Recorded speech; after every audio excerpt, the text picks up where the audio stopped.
कार्यक्रमासाठी कुणीही गॅस मागितल्यास उपलब्ध करून देणार असं लोढांनी म्हटलंय। गॅस सिलेंडरसाठी पाठवलेल्या पत्रावर मंत्री मंगलप्रभात लोढा यांनी हे स्पष्टीकरण दिलं। तर एका कॅबिनेट मंत्र्याला गॅससाठी पत्र लिहावं लागणं हे चिंताजनक आहे असं सुप्रिया सुळे यांनी म्हटलेलं आहे। धार्मिक कार्यक्रम असता त्यांच्याकडे रेग्युलर गॅसचा कोटा नसता।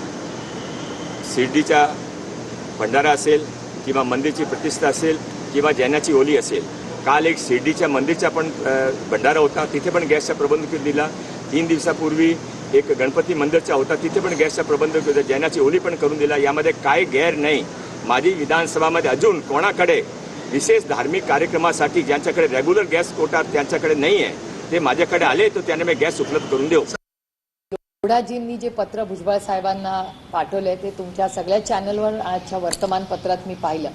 हे अतिशय चिंताजनक आहे। जर एका कॅबिनेट मंत्र्याला दुसऱ्या कॅबिनेट मंत्र्याला सिलेंडर मागायची जर वेळ आली असेल तर मग सामान्य माणसांनी जायचं कुठे? आणि आज या लोढाजींनी जे पत्र लिहिलंय त्याच्यातून हे स्पष्ट होतंय। मी लोढाजींचे जाहीर आभार मानते की माननीय लोढाजींनी सामान्य माणसाचा प्रश्न ऐरणीवर आणला आणि लोकांच्या पुढे मांडला। याबद्दल मी विनम्रपणे लोढाजींचे आभार मानते। कनेक्शन सरकारने द्यावं आम्हाला।